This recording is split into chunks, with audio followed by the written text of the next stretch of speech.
அப்படி முதல் ஆண்டு வந்து பிறகு தமிழ்நாட்டில் இருந்து எனக்கு அம்மாவிடம் இருந்து சில அனுபவங்கள் இருக்கின்றது. அதாவது அவர் ஒரு ஓலைச்சுவடிகளை எல்லாம் முன்பு வைத்திருந்தார். ஏன்னா அவர் சித்த மருத்துவர்.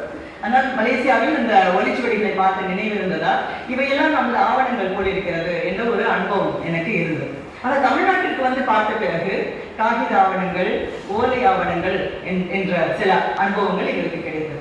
ஆனால் படிப்படியாக இந்த சிந்தனை இருக்கின்ற காலகட்டத்தில் தான் தமிழ் மாறும் பாரம்பரியத்தின் பணிகள் நிறைய, ஏறக்குறைய 2006ஆம் ஆண்டு வரை என்று சொல்லலாம், நிறைய பணிகள் இங்கு இந்த சுவடிகளையும் காகித ஆவணங்களையும் எப்படி பாதுகாக்கலாம் என நிறைய பட்டறைகளை எனது ஓய்வு நேரங்களில் எல்லாம் தமிழ்நாட்டிற்கு வந்து ஆவணப்படுத்தும் பணிகள் எல்லாம் இங்கு பட்டறைகள் வழியாக தொழில்துறையுடன் இணைந்த வகையில் சில பணிகளை செய்து கொண்டிருந்தோம்.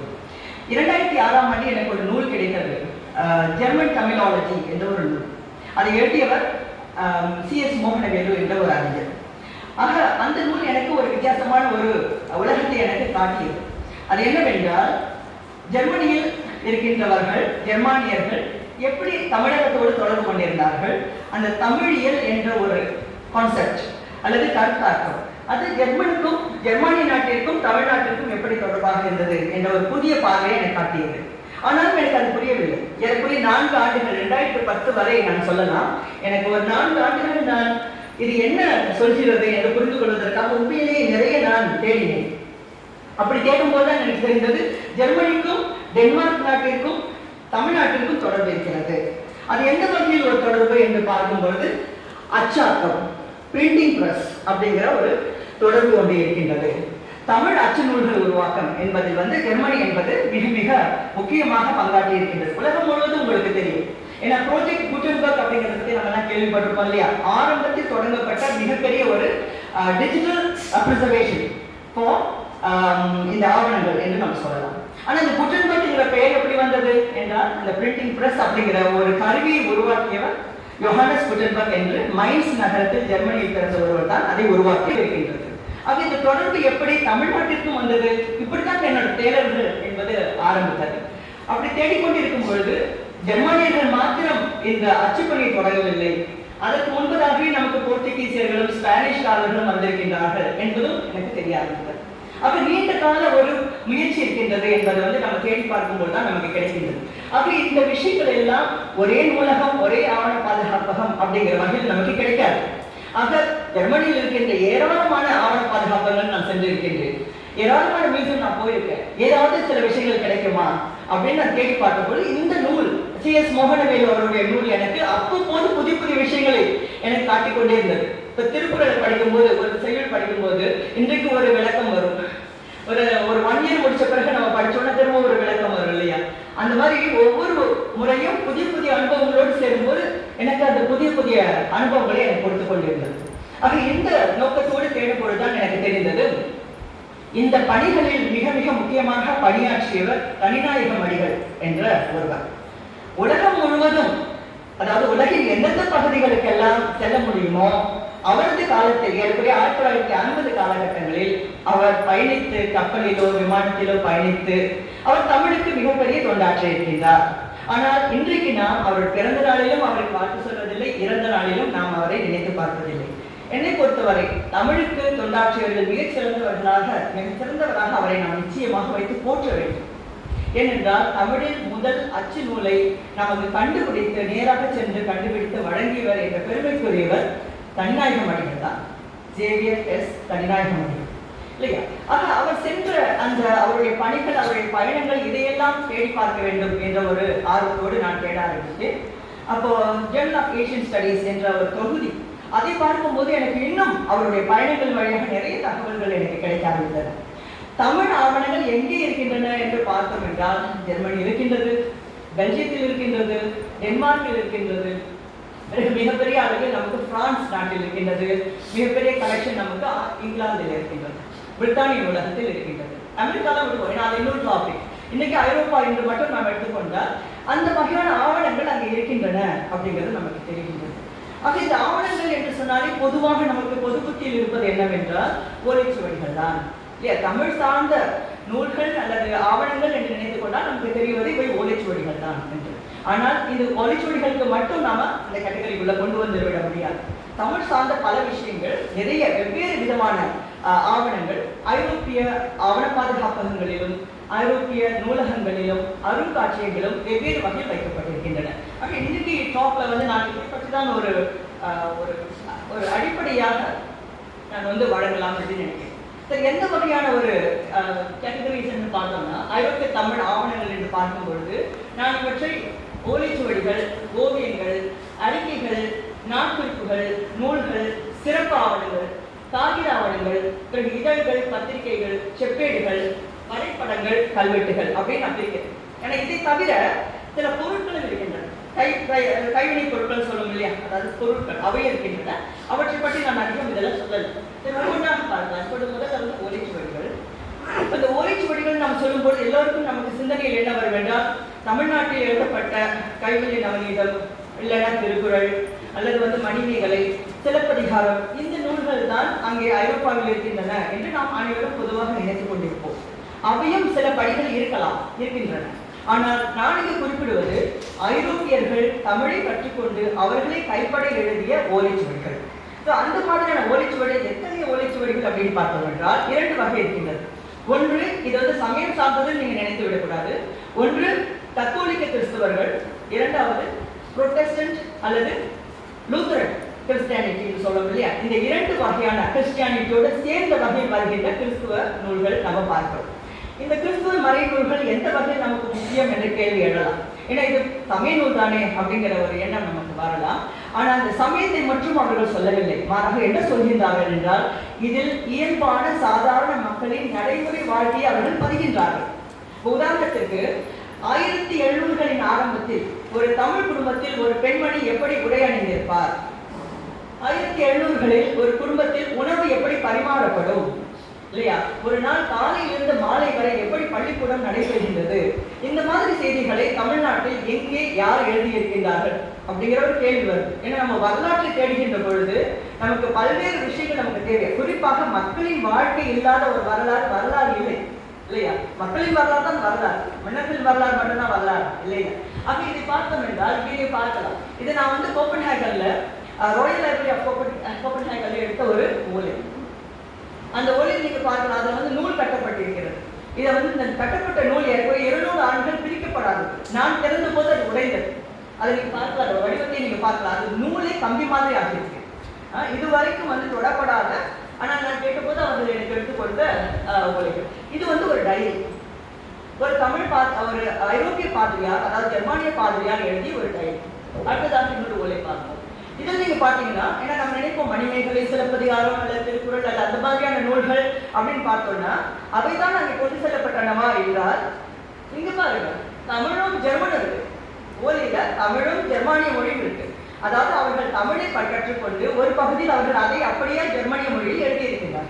அப்ப இத்தகைய முயற்சிகள் 1700களில் நடந்தவை.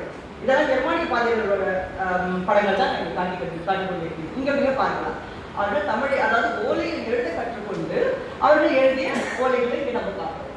அடுத்ததாக இந்த ஓலைகளை பார்த்தீங்கன்னா ஓவியங்களோடு சேர்ந்த வகையில் தங்களுடைய நாட்குறிப்புகளை அவர்கள் எழுதியிருக்கிறாங்க இல்லையா. இவையெல்லாம் இந்த தமிழ் உலகத்திற்கு வராதவை, இந்த தமிழ்நாட்டில் இல்லாதவை. இப்போ ஃபர்ஸ்ட் ஹேண்ட் மெட்டீரியல்னு நம்ம சொல்லலாம் இல்லையா. இவையெல்லாம் மறுபதிப்பு செய்யப்படாதவை அல்லது ஏதாவது ஒரு வகையில் நூலாக வராதவை என்று நம்ம சொல்லலாம்.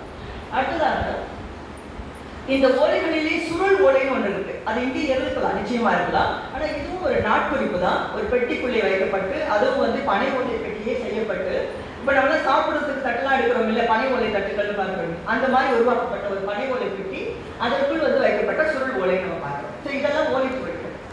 அடுத்ததாக நம்ம பார்ப்பது வந்து காகித ஆவணங்கள். ஏன்னா பேப்பர் மேனுஃபேக்சரிங் அப்படிங்கிறது நமக்கு ஏறக்குறைய ஒரு 1600களே வர ஆரம்பிச்சிருக்கு. இப்போ ஜெர்மானிய பாதிரிமார்கள் வந்த பொழுது என்ன பண்ணாங்கன்னா, தரங்கம்பாடிக்கு வந்து இறங்கின பிறகு, சர்ச் அவங்க உருவாக்கின பிறகு, குறையார் அப்படிங்கிற பக்கத்துல இருக்கிற கிராமத்துல அவங்க வந்து ஒரு காகித தொழிற்பேட்டை வந்து தொழிற்சாலை வந்து அவங்க நிர்மாணிச்சாங்க. ஸோ அங்கு வந்து காகிதங்களை உருவாக்குற பணிகளை அவங்க செய்தாங்க. அது பக்கத்திலே இருக்குது அந்த இடம். அந்த இடத்துல அவங்க உருவாக்கின தாள்களை பயன்படுத்தி அவர்கள் தமிழ் படிக்க கற்றுக்கொண்டு அவர்கள் எழுதிய ஓவிய புத்தகம், அவர்கள் எழுதிய நூல்கள், தமிழ் பயிற்சி நூல்கள், இதை நம்ம இங்க பார்க்கலாம். இது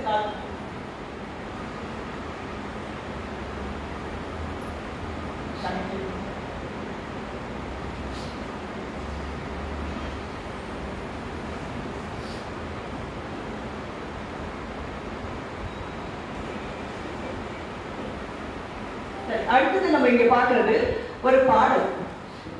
சரிகமா பதவிசா நம்ம பார்க்கணும் இல்லையா, அந்த பாடலை அவங்க எழுதியிருக்கிறாங்க. எதுக்குனாக்கா லூத்தரனின் பிரிஸ்ட், அதாவது சீர்திருத்த கிறிஸ்துவம் என்று உருவான சமயத்தில் அந்த சமயத்திற்கு பாடல்கள் இல்லை.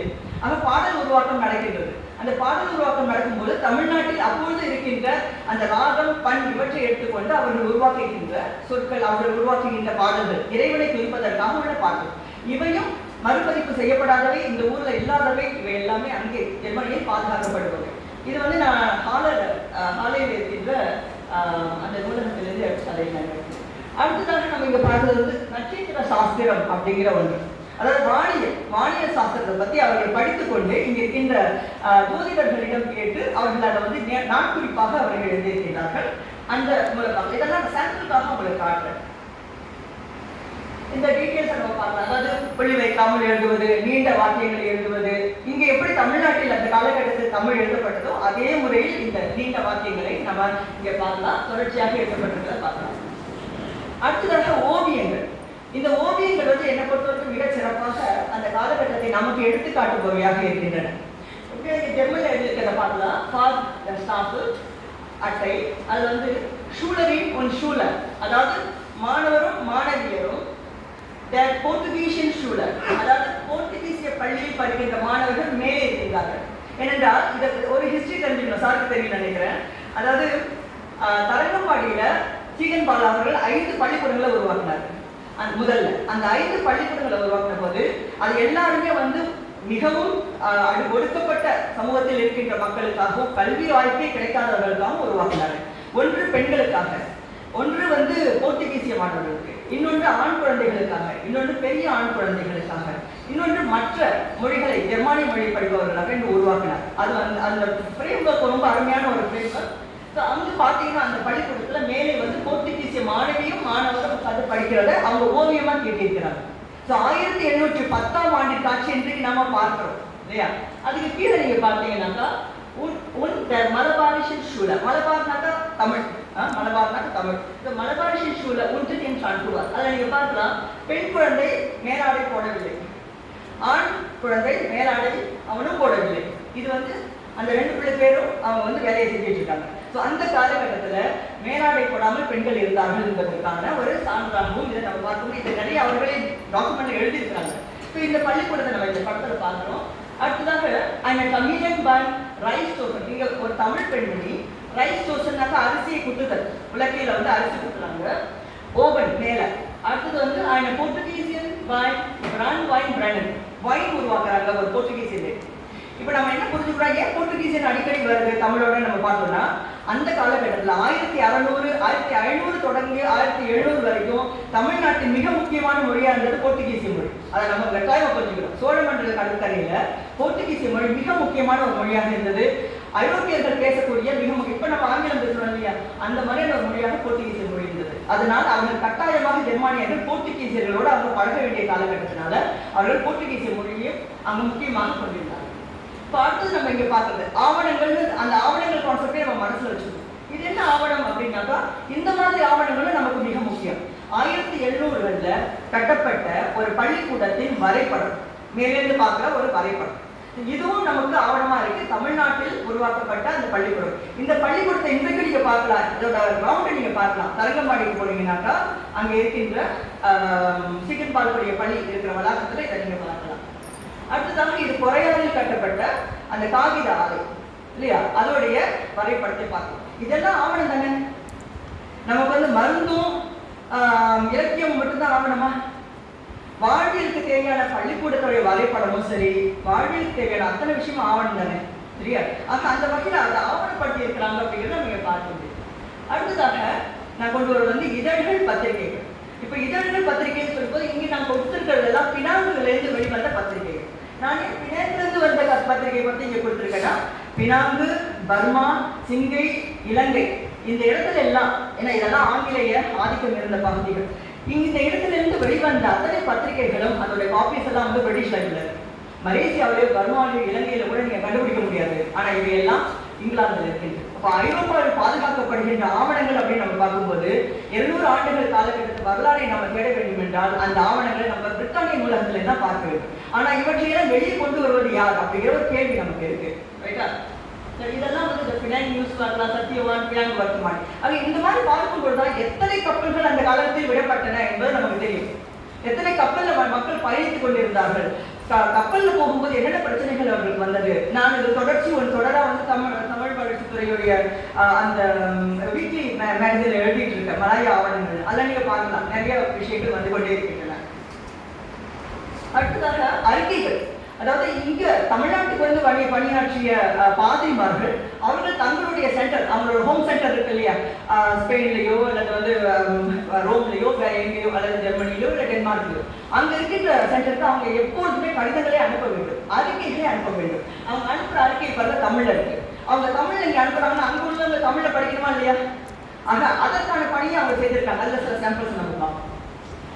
இது வந்து அடுத்தது வந்து செப்பேடுகளுக்கு போகலாம். இப்ப செப்பேடுகள் இவையும் ஆவணங்கள்ல ஒன்றாக தான் நாம் பார்க்க வேண்டும்.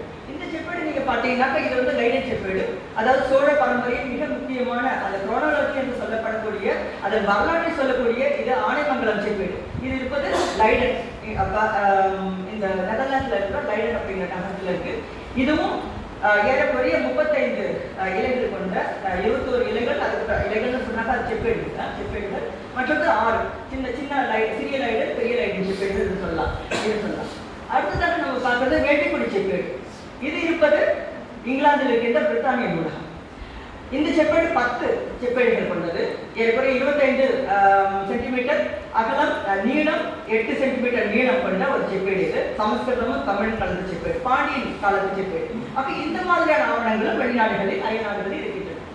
அடுத்ததாக நாட்குறிப்புகள். இப்ப நாட்குறிப்புகள் நீங்க சொல்லும்போது மிகப்பெரிய கலெக்ஷன் நான் பார்த்த வரைக்கும் நான் டென்மார்க்ல தான் பார்த்திருக்கேன், என்னுடைய நேரடி இன்வெஸ்டிகேஷன் பார்த்தோம்.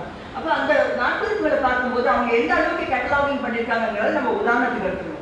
அந்த நாட்குறிப்புல எத்தனை ஓலைகள் இருக்கின்றன, அந்த நாட்குறிப்பு சொல்லின்ற செய்தி என்ன, அதை எழுதியவர் யார், அதன் அளவு, ஓலையுடைய அளவு 6 சென்டிமீட்டரா, நீளம் 15 சென்டிமீட்டரா என்ற தகவல்கள் எல்லாம் கொண்ட டாக்குமெண்ட் ஒன்று உங்களுக்கு எப்போதும் இருக்கும், அதையும் வைத்திருப்பாங்க.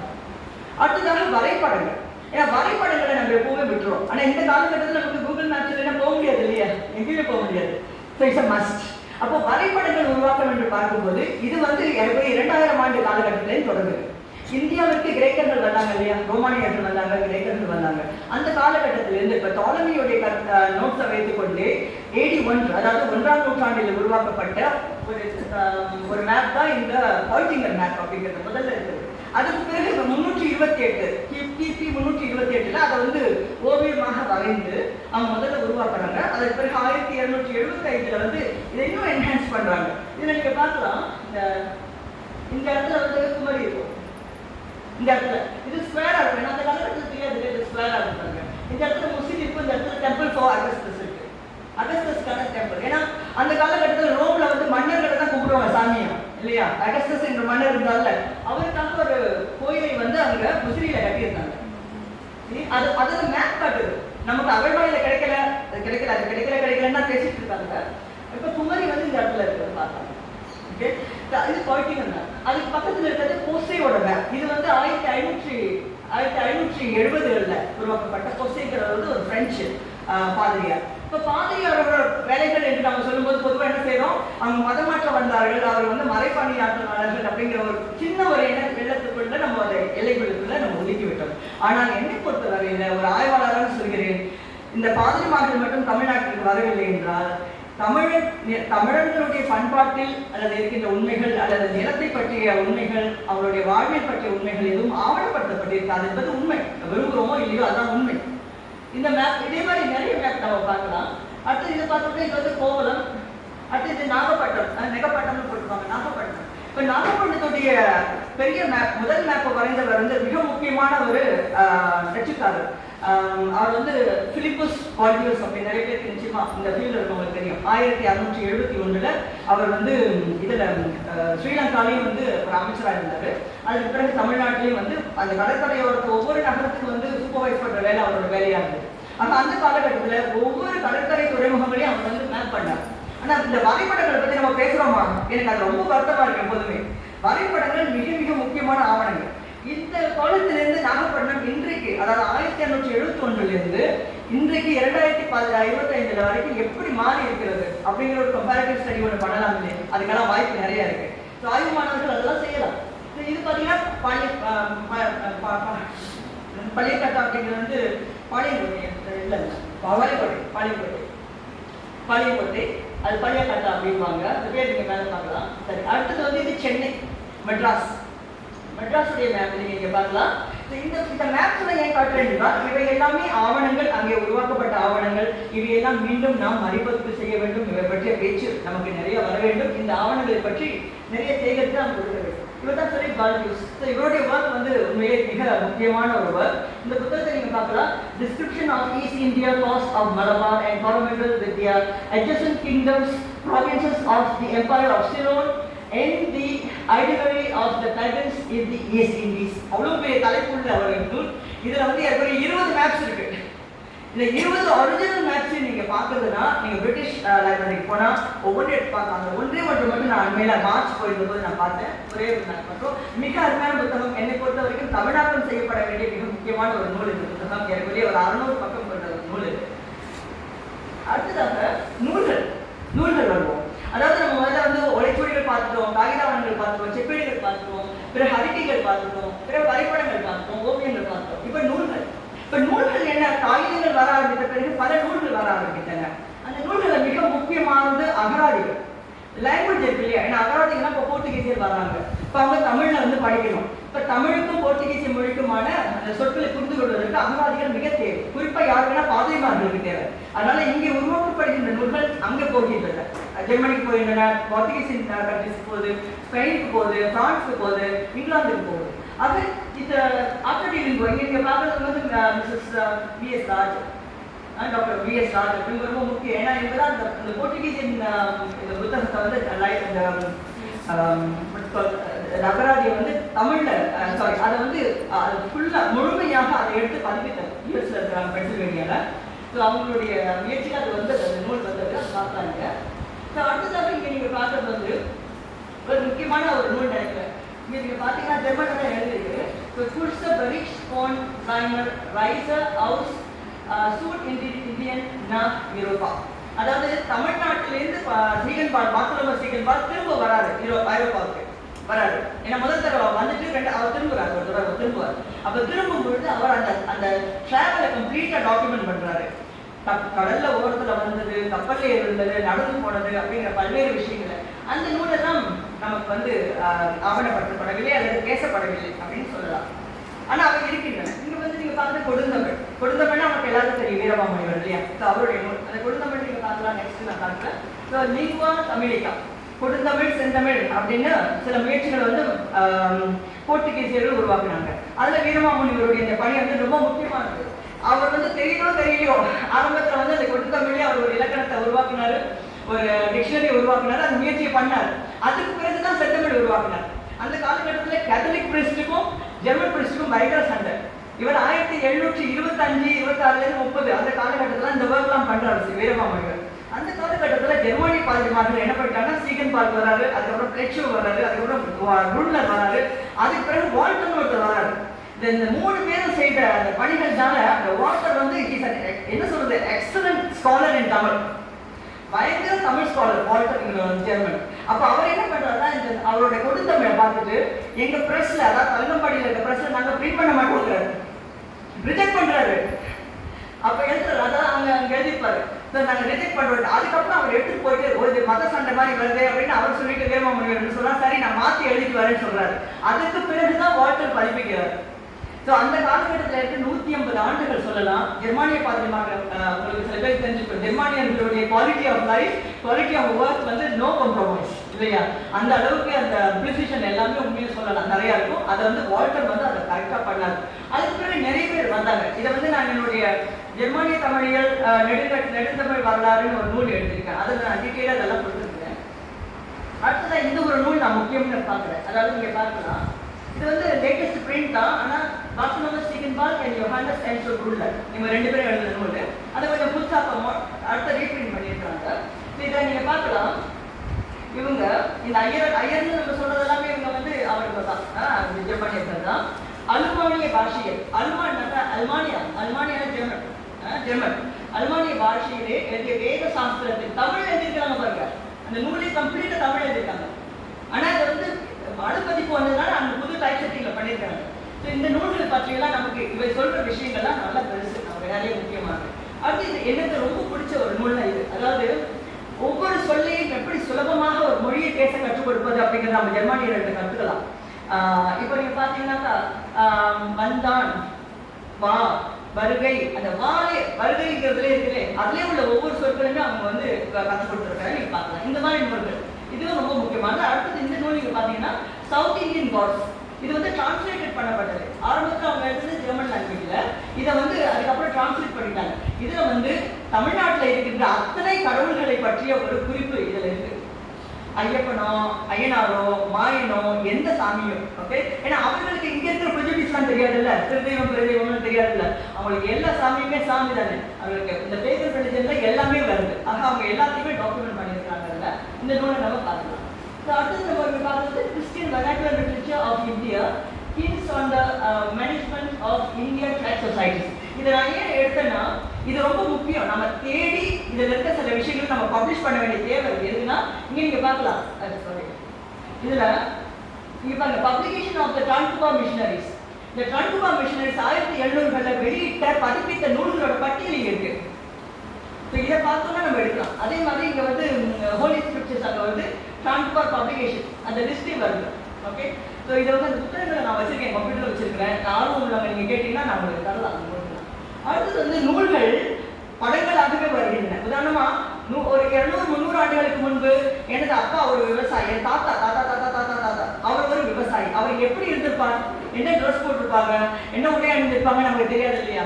அதை காட்டக்கூடிய வகையில் ஏற்படைய 400 பக்கங்கள் கொண்ட ஒரு நூல். இதை நீங்க பாத்தீங்கன்னாக்கா இங்க வந்து காசுக்காரர், காசு ஒரு காசு பண்றவ, காசு விற்கிறவன் சாதி செட்டி, ஓகே. அவங்களுக்கு வந்து செட்டி சாதின்னு சொல்றாங்க.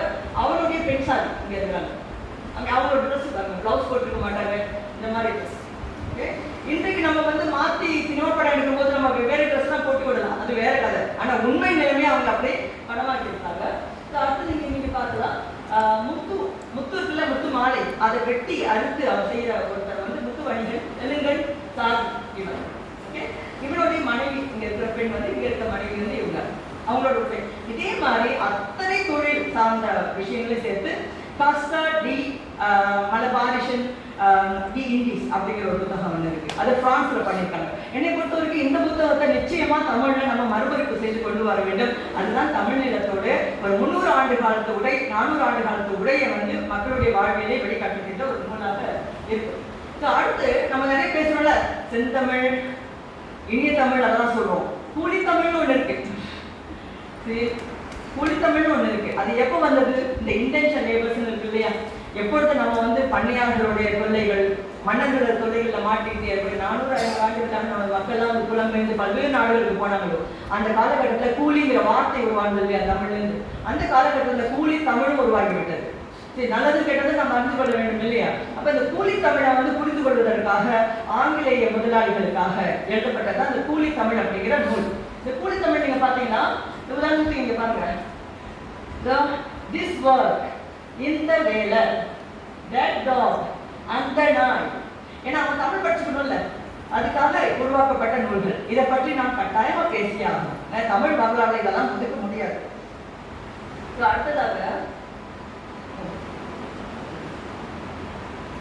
அடுத்ததாக handbook of Tamil for the use of coffee planters.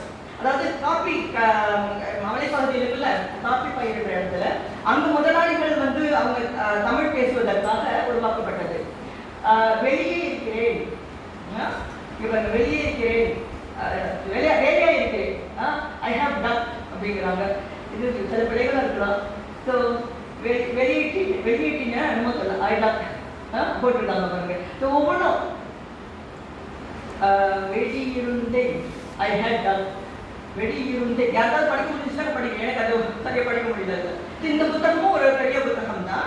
இது வந்து அவர்களோட கூலி ஆட்களை வந்து வழிநடத்துவதற்காக உள்ள ஒரு 24 மணி நேரம் அவங்களை எப்படி வந்து கட்டி மேய்ப்பது என்பதற்காக உருவாக்கப்பட்ட ஒரு நூல் அப்படின்னு நம்ம சொல்லலாம். இந்த மாதிரி இது 2 தான் இல்லை, இன்னும் இருக்கு. அதாவது தேயிலை தோட்டத்துக்கு உள்ளது, அப்புறம் வந்து வெவ்வேறு வீட்டு வேலை செய்கின்ற பணியாளர்களுக்காக உருவாக்கப்பட்ட கூலி தமிழ் நூல் எல்லாமே இருக்கின்றது. இந்த நூல்களை பற்றியும் நாங்கள் பேசுறோம். ஆனா அதுக்கு பிறகு நூல்கள் அப்படின்னு சொல்ல போனா, ஏன்னா முதல்ல நம்ம என்ன பார்த்தோம், கிராமர்ஸ் பத்தி பார்த்தோம், சிறப்பான விஷயங்களை பத்தி பார்த்தோம், பிறகு கூலி தமிழ் பத்தி பார்த்தோம். அடுத்தது நமக்கான ப்ரைட்னாக்கா திருவள்ளுவர், திருக்குறள் இல்லையா? திருக்குறளை வந்து மொழிபெயர்ப்பு என்பதை நம்ம பார்த்தோம். நாங்கள் திருக்குறள் பற்றி மிக நீண்ட காலத்திற்கு பிறகு வெளியே கொண்டு வந்தது என்று சொன்னால் அதுல வந்து நமக்கு ஐரோப்பிய பாதிரிமார்களோட பணி இருக்கின்றது. அதுல மிக மிக முக்கியமான ஆரம்ப காலகட்டத்தில் ஹென்றி சன்லிக் அடைகிறார். நமக்கு வந்து பார்த்தோம்னாக்கா 1500 ஆரம்பிக்கிறார் ஹென்றி சன்லிக் அடைகிறார். அப்பயிலிருந்து அவர் கோட் பண்றார். திருக்குறள் தான் பார்த்ததாகவும் அதில் சில நல்ல கருத்துக்களுக்கு தான் கோட் பண்றார். ஆனா முதல்ல அதை எடுத்து லத்தீன் மொழியில வந்து அதை மொழிபெயர்ப்பு செய்தவர் வீரமாமுனிவர் 1730. அப்ப செய்யும் பொழுது அவர் அறத்துப்பாலை பொருட்பாலை மட்டும்தான் அவர் செய்கிறாரு. அவர் காமத்துப்பாலை செய்யவில்லை. ஏன்னா வந்து கேத்தலிக் பிரீஸ்ட் அப்படிங்கிற போது காமத்துப்பாலை கொண்டு வரக்கூடாது அப்படிங்கிற ஒரு பிரிஜுடிஸ் ஒண்ணு இருக்கு. சார் வேணா வேற ஏதாவது சொல்லலாம் நீங்க பண்ணிடுறது சார். ஆனா அது என்னுடைய கணிப்பு. அதுக்கு பிறகு என்ன செய்யறாங்கன்னா அடுத்து வரவங்க பிரெஞ்சுல வந்து ஏரியல் அப்படின்னு ஒருத்தர் அவர் ஒரு மொழிபெயர்ப்பு செய்யறாரு. அப்புறம் கிண்டஸ்டின்னு ஒருத்தர் வந்து ஆங்கிலத்தில் ஒன்று செய்ய பார்க்கிறார். 10 கப்லெட்ஸ் மாத்திரம். ஆனால் அதுக்கு பிறகு திரும்பவும் எங்க ஊருக்கு வராரு ஜெர்மானியர் காமரர், டாக்டர் காமரர் வராரு. அவர் என்ன பண்றாருன்னா ஜெர்மானிய மொழியில மொழிபெயர்க்கிறார் 1803. அவர் அது மட்டும் செய்யல. 1803 அவர் எழுதின அந்த நூலை பற்றி அவர் வந்து 1807 ஜெர்மானிய பத்திரிகையில் அவர் செய்தி போடுறாரு. 1807 இந்த செய்தி வந்து பாருங்க. அதாவது allgemeine Literatur Zeitung போட்டு orientalische Literatur. அவர் என்ன சொல்றாருன்னா, das Thiruvalluvar Gedichte und Denksprüche aus der tamilischen Sprache übersetzt von Friedrich Nabari. அந்த புத்தகம் 1803 உள்ள ஒரு நூலை பற்றி நான் எழுதுகிறேன் அப்படின்னு சொல்லிட்டு இங்க ஒரு ரிவ்யூ போட்டுருக்காங்க அந்த புத்தகத்துக்கு. 1807 ஜெர்மனியில நுண்பர்ல வந்திருக்கு. சரி, அந்த அளவுக்கு திருக்குறள் வந்து 1803 வந்திருக்கு. ஆனால் மிக முக்கியமான முழுமையான முதல் மொழிபெயர்ப்பு திருவள்ளுவருக்கு திருக்குறளுக்கு நடந்தது என்றால் அது கார்ல் கிரவுல் அவருடைய நூல் தான் 1856. Doctor Karl Graul from Germany as well. Okay, அவருடைய பணிகள் நம்ம சொல்லலாம். அப்ப இந்த நூலை தமிழ் காலகட்டத்தில் என்ன செய்தோம் என்றால், நாங்கள் வந்து திருவள்ளுவருக்கு சிலை வைத்த போது அவற்றை ஆங்கில இன்ட்ரோடக்ஷன் வந்து அதை வந்து 2 புத்தகங்களையும் தமிழ் மாறுபாடுகளை வெளியிட்டு திருவள்ளுவருக்கு நாங்கள் ஜெர்மனியில சிலை வைத்து சிறப்பு செய்தோம். அந்த நேரத்தில் இந்த 2 நூல்களும் மறைப்பதற்கு வந்தேன். சரி, அடுத்ததாக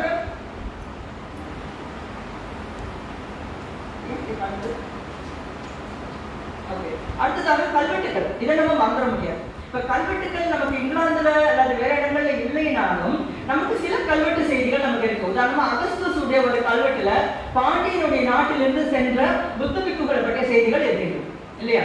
அதை நீங்க நிச்சயமா இந்த ரோமானிய பயணங்கள் தொடர்பான நூல்களை படிக்கலாம். அந்த ரெஃபரன்ஸ் நம்ம கொண்டு வரல. ஆனா இந்த நூல் இதையே போட்டு தக்குவாப்பா தாய்லாந்துல உள்ளது. அப்புறம் வந்து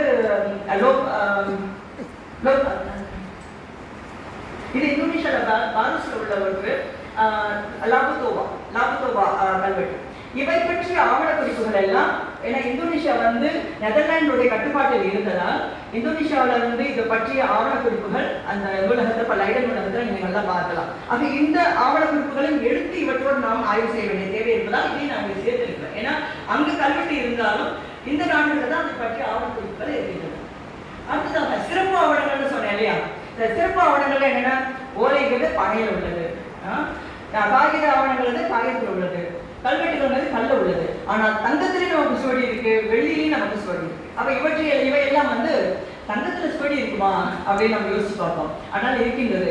உதாரணத்துக்கு பார்த்தோம்னா எங்க இருக்குனாக்கா வந்து நமக்கு டென்மார்க்ல இருக்கிற ஆர்கைவ்ல, நேஷனல் ஆர்கைவ்ல இது பாதுகாக்கப்படுகின்றது. இந்த பர்டிகுலர் இது இருக்கு இல்லையா, அந்த தங்கச்சுவடி இருக்கு இல்லையா, இந்த தங்கச்சுவடி எதை பற்றியதுன்னா 1620 தரங்கம்பாடியை அச்சுத நாயக்கர் ஓவர்ஜெட் அப்படிங்கிற அந்த டென்மார்க் அந்த அதிகாரிக்கு, மன்னரின் அதிகாரிக்கு 1 வருஷம் லீஸ்க்கு 1311 பவுண்ட் அந்த காசுக்கு அவர் பணத்திற்கு அவர் லீஸ்க்கு கொடுக்கிறார். அதுதான் இந்த ஓலை. அது ஒவ்வொரு வருட கணக்கில் வரும். அதே மாதிரி பக்கத்துல இருக்க கிராமத்துல அவங்க கொடுத்தாங்க. அதெல்லாம் வெள்ளி ஓலைகளாக இருக்கின்றன. நான் 7 ஓலைகளை எப்படி நான் பார்த்தேன். அப்ப இந்த ஓலைகளை பற்றிய செய்திகள் அதிகமாக வரவில்லை என்பது உண்மை. ஏன்னா நான் நிறைய கேள்விக்கிறேன், அது வரவே இல்லை. சரி, அடுத்து நம்ம யூரோப்பியன் லைப்ரரிஸ் அண்ட் ஆர்கைவ்ஸ். இப்போ நம்ம வந்து இந்த எல்லா கதையும் பார்த்துட்டோம். இதை தவிர்த்து நான் சொல்ற மாதிரி இந்த முள் ஆணி வச்ச செருப்பு இருக்கும் பார்த்தீங்களா, அது மர பொம்மைகள், அப்புறம் கரகாட்டத்துக்கு வைக்கிறது, இந்த மாதிரியான பொருட்களும் நீங்க நிறைய இந்த மாதிரியான அருங்காட்சியங்களை பார்க்கலாம். அடுத்து இப்போ யூரோப்பியன் லைப்ரரிஸ்ல எங்க போய் தேடலாம்? இப்போ நீங்க இருக்கிறீங்க, யாராவது ஒரு ஆய்வு செய்யறீங்க, எங்க போய் நாம இவற்றெல்லாம் தேடலாம் அப்படின்னு பார்த்தா எந்த ஆர்கைவ்ல நம்ம தேடலாம் பேச்சுக்காக நான் சொல்லக்கூடாது இல்லையா, நான் சென்ற இடங்கள் மட்டும் உங்களுக்கு போட்டுருக்கேன். பிஎன்எஃப் அப்படிங்கிறது ரொம்ப முக்கியமானது பிரான்ஸ்ல. பிப்ளியோதெக் நேஷனல் பிரான்ஸ், தேசிய நூலகம், பிரான்சின் தேசிய நூலகம் பாரிஸ்ல இருக்கு. ஸோ அதில் நீங்கள் பார்த்தீங்கன்னாக்கா இந்த இடத்துல வந்து மெனிஸ்கிரிப்ட் ஏரியாவில் மெனிஸ்கிரிப்ட் கலெக்ஷன் இருக்கிற இடத்துல ஏராளமான, அதாவது டாக்டர் ஏரியல் அப்படிங்கிறவர் அவருடைய கலெக்ஷனில் உள்ள ஓலைச்சுவடிகள் அங்கே நிறைய இருக்கின்றன. ஸோ அதில் நீங்கள் பார்த்தீங்கன்னா நானும் என்னோட நண்பர் சாம் விஜய் அவர் பிரான்ஸில் இருக்கார், 2 பேரும் சேர்ந்து தான் நிறைய ஓலைச்சுவடிகளை தேடி பார்த்தோம். ஸோ தேடி பார்த்து நாங்கள் கண்டுபிடித்த பொழுது பல விஷயம் பட்டியலை பார்த்தபோது எங்களுக்கு திருவள்ளுவருடைய திருக்குறள் படிகள் இருக்குது, ஔவையாரோட ஆத்திச்சூடி இருக்குது, சாமுத்திரிகாலட்சணம் இருக்குது. இந்த மாதிரி தமிழ்நாட்டிலிருந்து கொண்டு சென்ற ஓலைகளும் இருக்கின்றன, பிரெஞ்சில் எழுதப்பட்ட நூல்களும் இருக்கின்றன. அந்த ஓவிய நூல் முதல்ல நான் காமிச்சேன் இல்லையா, அதுவும் இங்கே தான் இருக்கு. அது தவிர வெவ்வேறு நூல்களும் நாங்கள் கிடைத்தது, அதை பற்றி நான் சொல்கிறேன். ஓகே, இந்த நூலகம் ரொம்ப பெரிய நூலகம் தான் அது. ஸோ இதில் வந்து நமக்கு கிடைத்தது மிக முக்கியமான ஒன்று என்னன்னா, வீரமாமுனிவருடைய பல நூல்கள் இருக்கு. அதில் இதுவரை பதிப்பிக்கப்படாத ஒரு நூல் எனக்கு நானும் சாம்பிளிங் பண்ணும்போது எங்களுக்கு கிடைத்தது, அதுதான் சித்திர கதைகள் அப்படிங்கிறது. இப்போ நான் வந்து ஏன்னா நான் கத்தோலிக் ரிலிஜனில் வந்து எனக்கு எக்ஸ்பர்டீஸ் இல்லை, அதனால இங்கே இருக்கின்ற ஒரு முக்கியமான ப்ரொஃபஸர் டாக்டர் அமல்ராஜ் அப்படிங்கிறவர், சார் தெரியும் இல்லையா, ஆனந்த். ஸோ அவரோட நான் உட்காந்து ஒரு 1.5 வருஷம் இதை ஸ்டடி பண்ணோம், இந்த புத்தகத்தை ஸ்டடி பண்ணோம், இது என்ன நூல் அப்படின்ட்டு. அவர் உறுதிட்டு சொன்னார் இது வந்து வீரமாமுனிவர் கையெழுத்து. ஏன்னா அவர் ஃபுல் அண்ட் ஃபுல் அவர் வந்து வீரமாமுனிவர் படித்து ஒரு எக்ஸ்பர்ட், வியன்னாவில் ஒர்க் பண்ணவர், ஜெர்மனியில் ஒர்க் பண்ணவர். அதுக்கு பிறகு இந்த நூலை வந்து 2 பேருமா சேர்ந்து உட்கார்ந்து அதை நூலாக வெளிக்கொண்டு வந்தோம், சித்திரக்கதைகள் அப்படிங்கிற நூலாக கொண்டு வந்தோம். ஸோ இதை மட்டும் நம்ம கொண்டு வந்ததுன்னா அந்த நூலை பற்றி நமக்கு தெரிஞ்சுக்குமா? வீரமாமுனிவர் சித்திரக்கதைகள் ஒன்று எழுதுனாலே நமக்கு தெரிஞ்சிருக்காரு இல்லையா? அடுத்து ஹாலே தான் வந்து இதுக்கு தாயகம் மாதிரி, ஜெர்மானிய பாதிரிமார்களுக்கான தாயகம் மாதிரி. அங்கதான் இருக்கிற பிராங்கிஷர் ஸ்டேட்டுக்குள்ள தான் வந்து அங்க உருவாக்கி பாதிரிமார்கள் உருவாக்கி, அதாவது தன்னோட வாழ்நாளையே இந்த தமிழ்நாட்டிற்காக செலவழித்தவர்கள். உங்களுக்கு தெரியாது, நான் தரங்கம்பாடி போய் 10 கிணறு தண்ணி வந்தது. ஏன்னா அவுட் ஆஃப் 32 people ஏறக்குறைய 27 பேர் சின்ன வயசுல செத்தவங்க பாதிரிமார்கள். ஏன்னா அவங்களுக்கு இந்த சூடு தாங்கல, நிலத்தோட சூடு தாங்கல, அந்த காலத்துல நோய் அவர்களுக்கு தாங்க முடியல. இப்போ உதாரணத்துக்கு சீக்கிரம் பார்க்க 32 வயசுல செத்து போன. ஆனால் சீக்கிரம் பார்க் செய்த ஒரு பெரிய அந்த புரட்சி அப்படிங்கிறது வந்து நம்மளால மறக்கவே முடியாது. ஏன்னா பெண்களுக்கு அவரோட ஒய்ஃப் தான் வந்து மேலாடை போட்டு கொடுத்தாங்க பெண்களுக்கு. சரி, அந்த மாணவர்களுக்கு மேலாடை தைக்க கற்றுக் கொடுத்து அந்த பள்ளிகளுக்கு இங்கே மேலாடை போட்டு கொண்டு வரணும் அப்படின்னாங்க. மருத்துவத்தை வந்து கற்றுக் கொடுத்து நிறைய மாணவர்கள் எல்லாரும் கொண்டு போய் மருத்துவத்தை கொண்டு போய் சேர்த்தாங்க. இவங்களை பற்றி நம்ம பேசிக்கொண்டே இருக்கலாம், ஏன்னா அவங்களோட பணி அவ்வளோ பெரிய பணி இருக்கு. சரி, அப்போ ஹாலை பார்த்து பார்ப்போம். இதான் ஹாலையில் இருக்கிற பிராங்கிஷர் ஸ்டேட்டும் இப்போ தமிழ் மரபு அறக்கட்டளைக்கு இவங்களோட நல்ல நெருக்கமான ஒரு உறவு இருக்கு. இப்போ அங்கே கூட போயிட்டு வந்தோம். ஸோ இங்கே இருக்கிற இந்த நூலகத்தில் இருக்கிற இந்த ஜெர்மானிய ஓலைகள் அப்படிங்கிறது தான் மிக மிக முக்கியமானது. அது வந்து தமிழ்நாட்டின் 200 ஆண்டுகால வரலாற்றை சொல்லக்கூடிய, அதாவது ஒவ்வொரு நாளின் வாழ்க்கையை சொல்லக்கூடிய ஆவணங்களாக இருக்கு நம்ம சொல்லலாம். அதில் நீங்க பார்க்கலாம், ஓவியங்கள் கூட இருக்கு, அது தமிழகத்தில் இருக்கு பாருங்க. அந்த ஓவியத்தில் கூட சுவர் ஓவியம் அவங்க வரைஞ்சிருக்காங்க பாருங்க. ஏரன் அப்படிங்கிற கிறிஸ்துவத்துக்கு மாற்றப்பட்ட ஒரு தமிழர் ஒருத்தர், அவர் அங்கே போயிருக்காரு அந்த காலகட்டத்திலே. அடுத்தது royal library of Copenhagen, national archive Denmark. இது ரெண்டுமே டென்மார்க்ல இருக்கிறது. ஸோ இது ரெண்டுமே ரொம்ப முக்கியம். இதான் இது மிகப்பெரிய ராயல் லைப்ரரி ஆஃப் கோப்பன்ஹேகன்.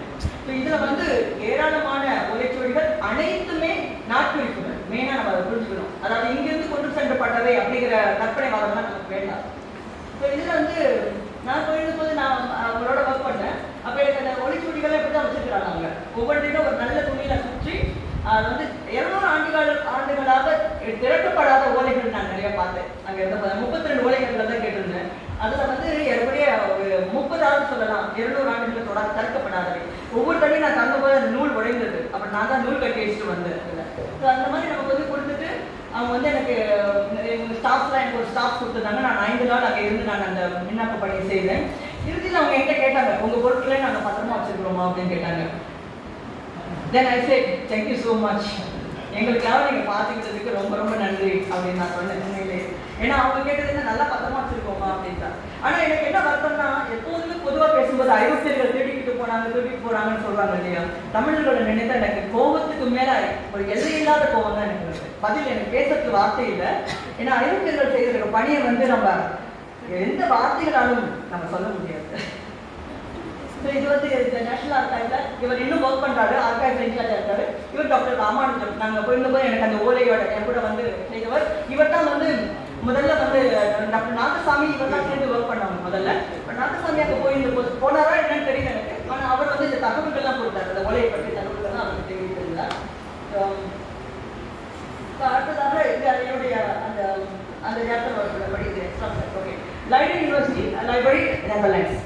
இதில் வந்து நமக்கு நிறைய ஒலைகள் இல்லைனாலும் நமக்கு இந்த செப்பேடு மிக முக்கியமான, சோழர்களின் மிக முக்கியமான இந்த லைடன் செப்பேடு, ஆனைமங்கலம் செப்பேடு அப்படிங்கிறது அங்கெல்லாம் இருக்கு.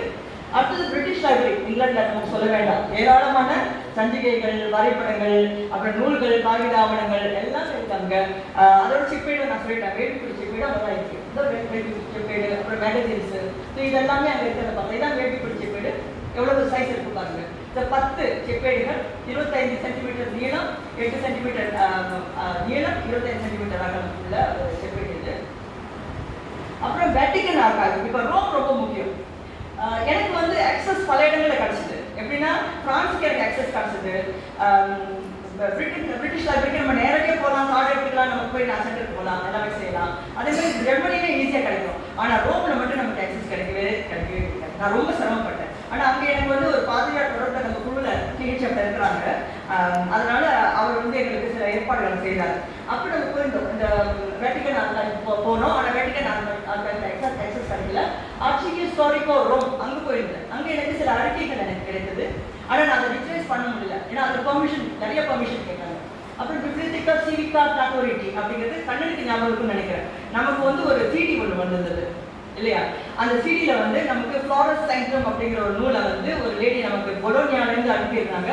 இதை எங்களுக்கு படிச்சு காட்டுங்கன்னு சொல்லி எனக்கு கேட்டேன். இது ஏதோ ஒரு லாங்குவேஜில் வந்திருக்கு, இது தமிழாக இருக்குமா, தமிழ்நாடு இருக்கட்டும் பார்த்துட்டு எங்களுக்கு சிடி ஒன்று அனுப்பியிருந்தாங்க, வீட்டுக்கு வந்திருந்தது. அப்புறம் பார்த்தாக்கா அது ஃப்ளாரஸ் சைன்ட்ரம் அப்படின்னு சொல்லிட்டு 1500 இறுதியில் வந்த கத்தோலிக்க பாதிரிமார்கள் எழுதிய நூல். அதை பற்றி சொன்னோம் அவங்கள்ட்ட. அப்போ சொன்னாங்க ஏற்கனவே அது வந்துருச்சு, ரெக்கார்டில் இருக்கு, தேங்க்யூ அப்படின்னு சொன்னாங்க. ஸோ அங்கேயும் இருக்கு தமிழில். அதுக்கு பிறகு இதுதான் வந்து கருணாநிதி மாடிகள் படித்த அந்த, அதாவது அவர் ஆய்வு செய்த அந்த வட்டிகன் நூலகம், வட்டிகன் கல்லூரி. அந்த நான் புரிந்தது வந்து உண்மையிலே எனக்கு லைஃப்ல வந்து மறக்க முடியாத ஒரு அனுபவம் என்று தான் சொல்ல முடியும். இதில் வந்து கருணாநிதி மாடிகளுக்கு நான் சொன்னது மாதிரி அவர் செய்த ஏராளமான பணிகள் இருக்கிறதுனால அது ரொம்ப முக்கியமான ஒன்று. சரி, இப்போ ஐரோப்பிய தமிழ் ஆய்வாளர்கள் அப்படிங்கிறத சொல்ல பார்ப்போம் இல்லையா? இந்த துறையில் யார் யாரெல்லாம் இருக்கிறாங்க அப்படிங்கிறத நம்ம தெரிஞ்சுக்க வேண்டிய அவசியம் இருக்கு. மிக முக்கியமாக டாக்டர் சேவியர் தனிநாயகம் அடிகள்.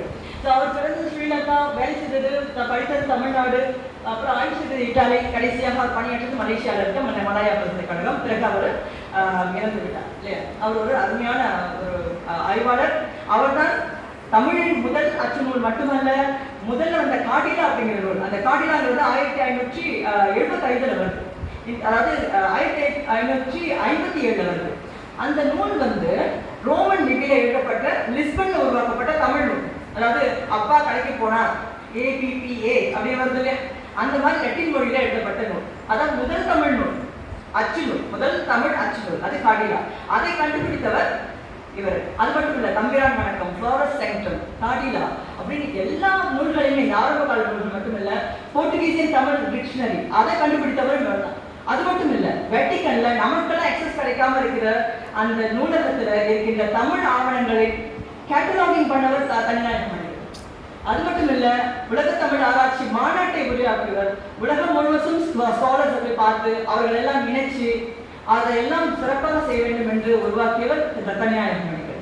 ஆனால் இந்த தனிநாயகம் அடிகள் உருவாக்கிய இந்த உலக தமிழ் ஆராய்ச்சி மாநாடு இன்றைக்கு சின்ன பின்னமாக சிதைந்து போய் கிடைக்கின்றது என்பது நமது அவலம் இல்லையா? மிகப்பெரிய வருத்தமான ஒரு விஷயம். ஆனால் இவர் வந்து தமிழர்கள் எங்கெங்கெல்லாம் சென்றார்களோ, மார்டினிக், குடிலோ, அப்புறம் வந்து கயானா, பிரெஞ்சு கயானா, இப்படி பல தீவுகள், அப்புறம் ரீயூனியன், செஷல்ஸ், இப்படி பல தீவுகளுக்கு போய் அங்குள்ள மக்களுடைய வாழ்க்கையெல்லாம் கண்டுபிடித்தார். இதில் அவருடைய மிக முக்கியமான ஒரு நூல் அப்படின்னு நம்ம சொன்னோம்னாக்கா, இந்த அவருடைய 1968 அவர் உருவாக்கிய அந்த மாநாடு நாட்டினால, உலக தமிழ் மாநாடு நாட்டின் போது அவர் வெளியிட்ட அந்த நூல் இந்தியன் ஸ்டடீஸ் அப்படிங்கிற ஒரு நூல் வெளியிட்டாங்க. அந்த நூல் மலரா வெளியிட்டாங்க. அதுல வந்து தமிழ் ஸ்டடீஸ் அப்ராட் அப்படிங்கிற அவருடைய ஆர்டிகல். அந்த ஆர்டிகல் வந்து இன்னைக்கு இருக்க ஸ்காலர்ஸ் அத்தனை பேர் படிச்சாலே போதும். என்ன பொறுத்தவரைக்கும் அயல் நாட்டில் என்னென்ன இருக்கின்றது என்பதை அறிந்து கொள்வதற்கு அது போதும். இதற்குரிய 22 பல்வேறு பகுதிகள், அதாவது பெரிய பெரிய நாடுகள் இருக்கின்றன, பல்வேறு நாடுகளில் எங்கெங்கெல்லாம் தமிழ் இருக்கைகள் இருக்கின்றன, எங்கெங்கெல்லாம் தமிழ் செயல்பாடுகள் இருக்கின்றன என்பதை சொல்வதற்கான மிக முக்கியமான ஒரு ஆவணம் அது. அவருடைய 1968 அந்த டாக்குமெண்ட் அவர் சொல்றாரு, ஜெர்மனியில அந்த காலகட்டத்தில் 22 பல்கலைக்கழகங்கள்ல தமிழ் இருக்கைகள் இருந்தன. இன்றைக்கு எத்தனை இருக்கு? 1968. இதெல்லாம் நம்ம உண்மையிலே யோசிச்சு டாக்டர் எதுங்கி வந்து நம்ம நிறைய விஷயங்கள் இழந்துருக்கோம். அடுத்து பார்த்தீங்கன்னா டாக்டர் ஜேனியல் ஜெயராஜ். ஸோ அவர் வந்து இப்போது நமக்கு இருக்கின்ற ஒரு மிகப்பெரிய ஸ்காலர். ஏன்னா இவர் ஜேனியல் ஜெயராஜ் வந்து எவர் நான் முதல்ல பார்த்தது நம்மளோட செம்மொழி மாநாட்டு தான். இங்கே கோவையில் நடந்த செம்மொழி மாநாட்டு தான் அவர் உரையாற்ற வந்திருந்தார். அப்போதான் நான் சந்திச்சேன். கண்ணன் அவர்களுக்கு தெரியும் நினைக்கிறேன். அப்போ அவர் வந்து சீக்கிரம் பால் அவருடைய நூல்கள் பலவற்றை வந்து மொழிபெயர்ப்பு செய்து ஆங்கிலத்துக்கு. இப்போ என்னுடைய விருப்பம் என்னவென்றால் அது ஆங்கிலத்துக்கு சென்றதை நாம் தமிழுக்கு கொண்டு வர வேண்டிய தேவை இருக்கிறது. அவர் செய்த மாதிரி நானும் ஒரு ஜெர்மானிய புத்தகத்தை நான் தமிழில் கொண்டு வந்திருக்கேன். அதாவது மெட்ராஸ் ஸ்டார்ட் அப்படிங்கிற ஒரு புத்தகம், ஜெர்மானிய புத்தகம். ஸோ அது வந்து நான் மெட்ராஸ் 1726 அப்படிங்கிற தலைப்பில் நான் அந்த புத்தகத்தை ஒன்று வெளியிட்டேன். இவரோட வேலை பெரிய வேலை. அவர் இன்னும் செய்து கொண்டிருக்கின்றார். இன்றைக்கும் அவர் வந்து பல நூலகங்கள் பாருங்கள். அடுத்தது டாக்டர் CS மோகனவேல். அவர் PhD செய்வதற்காக அவர் இங்கே தாம்பரத்துலேருந்து அங்கே போனவர், ஜெர்மனிக்கு போனவர்.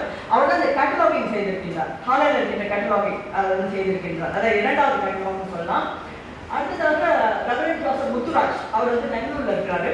அவர் வந்து SPCK அப்படிங்கிற அந்த அமைப்பில் சேர்ந்தவர், இங்கிலாந்தில் இருக்கிறவர்.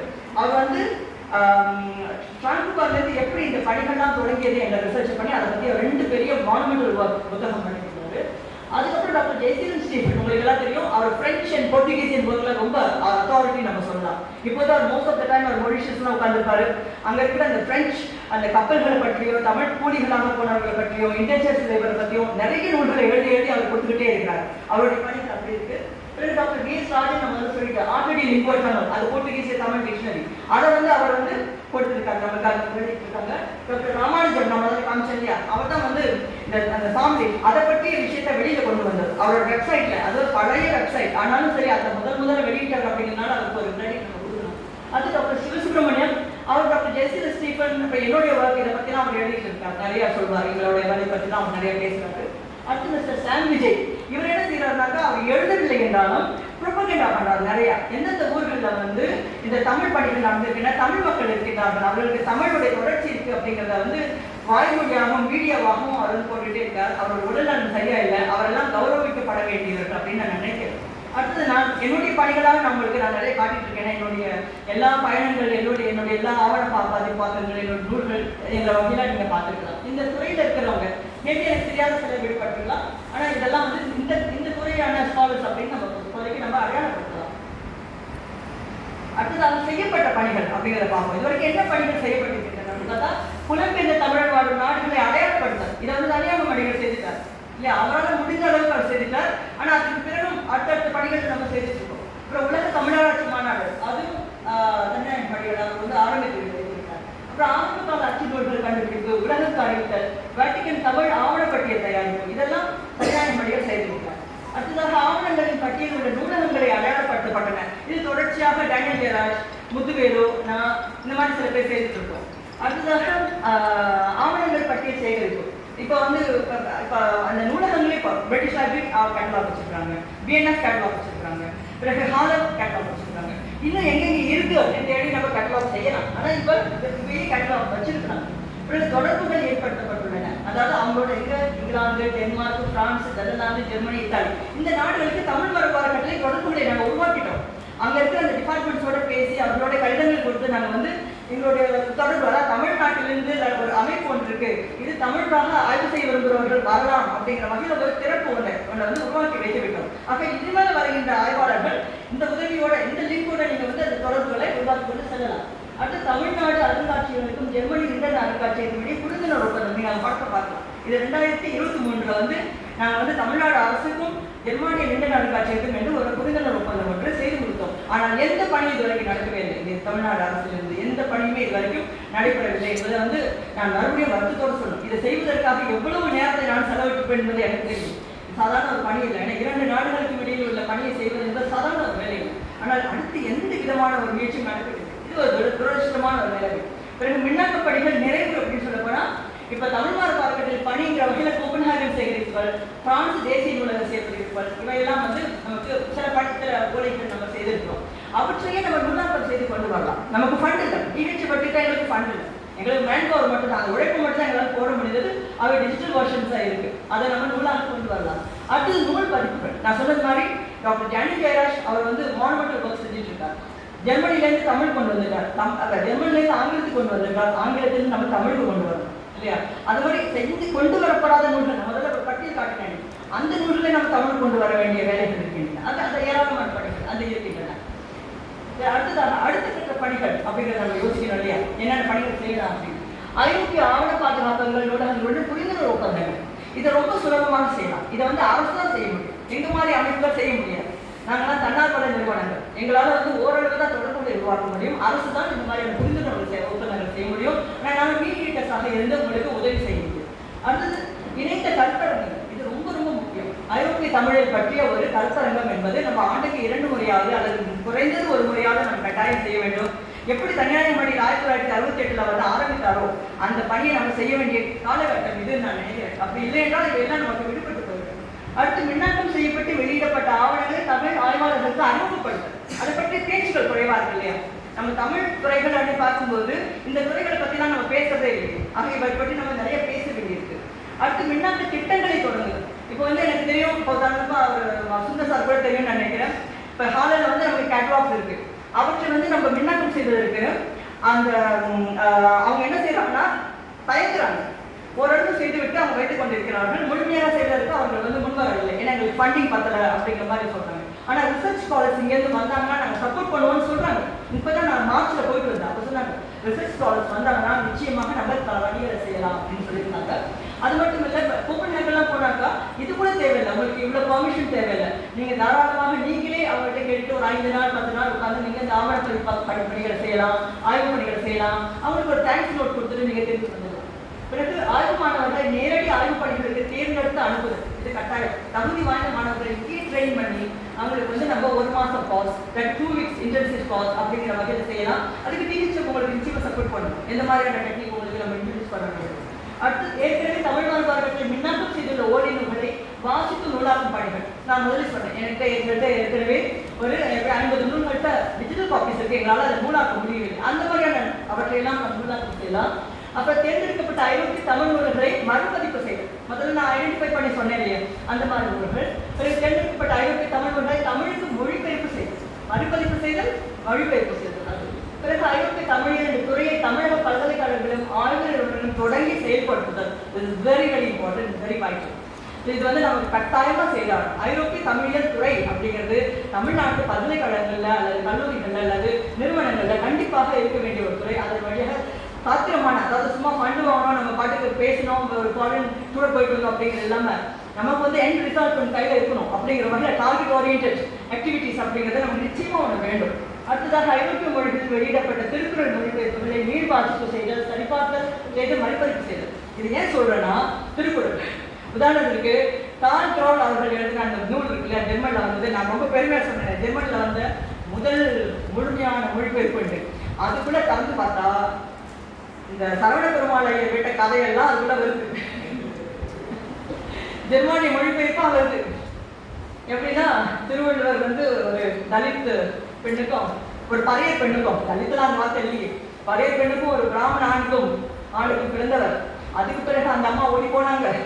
அதுக்கப்புறம் அவங்க எங்கேயோ போய் காசிக்கு போனாங்க. அவர் திரும்பி வந்தார். அதுக்கப்புறம் அந்த அம்மாவுடைய மண்டியில சட்டியால் அடித்தார். இதெல்லாம் காசி அவர் பெருமாளையர் பண்ண வேலை. அவரோட இன்னொரு தம்பி இருக்கார் சரவண பெருமாளையர். 2 பேர் சேர்ந்து செய்த சதி வேலைகள் அப்படின்னாக்கா இது தாராளமாக சொன்னாங்க. ஏன்னா ஜெர்மானியர்களுக்கு என்ன தெரியும், இந்த கப்லெட்ஸ்லாம் சூப்பரா இருக்கு, ஆனா அதை எழுதுனவரோட வரலாறு இப்படி இருக்கு, அதையும் டிரான்ஸ்லேட் பண்ணியிருக்காங்க. இப்போ நம்ம என்ன செய்யணும், அதை பார்த்துட்டு தூய்மையான ஒரு டிரான்ஸ்லேஷன் ஒர்க் நம்ம பண்ண வேண்டிய ஒரு தேவை இருக்கு. ஸோ அந்த பணிகள் இருக்கு. அது மட்டும் இல்லை, பல மொழிகள் டிரான்ஸ்லேஷன் வந்துட்டு இருக்க காலம் இது. அப்போ ஜெர்மானிய பிரெஞ்சு டிரான்ஸ்லேஷன் நம்ம கட்டாயமாக செய்ய வேண்டிய தேவை இருக்குது அப்படின்னு சொல்லலாம். இப்போ முக்கியமாக தமிழ்நாட்டில் இருக்கிறவங்க இது வரைக்கும் நீங்க போயில்லைன்னா தரங்கம்பாடி போங்க. அங்க தமிழ்நாட்டில் வந்து 1910ஆம் ஆண்டு கொண்டு வரப்பட்ட அச்சு இயந்திரம் அங்கே பாதுகாக்கப்படுகின்றது. அங்க வந்து சீகன் பால்க் அவர்கள் உருவாக்கிய பள்ளிக்கூடத்துல ஒரு பகுதி அங்க நீங்க இருக்கிறத பார்க்கலாம். அந்த அச்சகம் இப்போது சிதைந்து விட்டது. அதை வந்து புதுசாக இருக்கிறாங்க. அவர் உட்கார்ந்து எழுதிய அந்த மேசை, சீகன் பால்க் அவர்கள் உட்கார்ந்து அமர்ந்து எழுதிய மேசை இங்க இருக்கு. பார்த்து சீகன் பால்க் அவர்கள் தரங்கம்பாடி வாழ்ந்த நாட்கள் எழுத்துப்படிக்காக பயன்படுத்திய மேசை. இதெல்லாம் போய் பார்த்துட்டு வாங்க. ஏன்னா தரங்கம்பாடிங்கிறது ஹிஸ்டாரிக்கலி வெரி இம்பார்ட்டன்ட் பிளேஸ் நமக்கு நிச்சயமாக. அது எங்களை பொறுத்த வரைக்கும் நாங்கள் தமிழ் மரபு அறக்கட்டளையில் ஐரோப்பால திருவள்ளுவருக்கு சிலை வைத்து ஒரு பெரிய மகிழ்ச்சியும் பெருமையும் நாங்கள் சேர்த்திருக்கின்றோம். இந்த 2 திருவள்ளுவர் சிலையை நீங்கள் பார்க்கலாம். அதில் குறிப்பாக இந்த சிலை இருக்கு பார்த்தீங்களா, இது வந்து நமக்கு தெரியும், எல்லாருக்கும் தெரிந்த சிலை இல்லையா. இந்த சிலை வந்து எல்லாருக்கும் தெரியாது. இது வந்து FW எல்லிஸ் அவர்கள் 4 காசுகள் வெளியிட்டார் இல்லையா, முதல் 1810. அப்போ வந்து அந்த 4 காசுகள்ல ஒரு பக்கத்துக்கு பின்னாடி இந்த அந்த உருவத்தோட கொடுக்கப்பட்டது. இதுதான் திருவள்ளுவருக்கு கொடுக்கப்பட்ட முதல் உருவம். முடிச்சிடறேன். அந்த முதல் உருவம், இந்த உருவத்துக்கு நாங்கள் வைக்கிறதா 2 சிலைகளை கொண்டு போய் நாங்கள் சேர்த்துட்டோம். 2019 நாங்கள் நிகழ்ச்சி வந்து டிசம்பர் 4ஆம் தேதி நாங்கள் போய் சேர்த்து விட்டோம். எங்களுக்கு வந்து டிசம்பர் 1ஆம் தேதி எங்களை கால் பண்ணுறாங்க, எங்கள் மியூசியம்லேருந்து கால் பண்ணுறாங்க, உங்களுக்கு வந்து தடை சொல்லி ஒரு தமிழ் குரூப் வந்திருக்கு அப்படின்னு சொல்லிட்டு எங்களுக்கு. இப்போ நாங்களாம் டென்ஷன் ஆகிட்டோம், என்ன பிரச்சனை அப்படின்னு சொல்லிட்டு. அங்கே போய் பார்த்தா அவங்க சொன்னாங்க ஒரு குரூப், இங்கே இருக்கிற ஒரு கட்சி, ஸோ அவங்க வந்து குழுவினர் அவர்கள் நாங்கள் வந்து என்ன சொல்லியிருக்காங்கன்னா, இவங்க வந்து சமணர் இல்லாட்டி பௌத்த சாமியார் ஒருத்தர் வச்சு பண்ணுறாங்க, இவர் திருவள்ளுவர் இல்லை அப்படின்னு சொல்லிட்டாங்க, நீங்கள் வைக்கக்கூடாது, இவர் திருவள்ளுவர் இல்லை அப்படின்ட்டாங்க. அப்படி சொன்ன உடனே அப்போ அதுக்கு அந்த டைரக்டர் என்ன சொன்னாங்க தெரியுமா, நம்மளே என்ன சொல்லியிருப்போம், ரீவேல்யூட் பண்ணுங்க அது செய்யுங்கம்மா. அவங்க கேட்டாங்க, நீ திருவள்ளுவர் பார்த்துருக்கியா,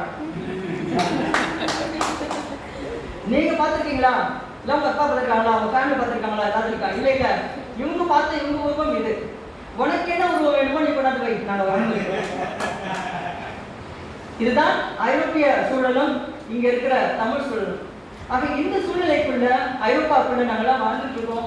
தமிழ்ல இருக்கிற ஆவணங்கள் பற்றி நிறைய தகவல்கள் சேகரித்து கொடுத்திருக்கிறோம். இது நிச்சயமாக இந்த உரை உங்களுக்கு சில தகவல்களை வழங்கியிருக்கும்னு நினைக்கிறேன். தொடர்ச்சியாக சேர்ந்து பயணிப்போம்.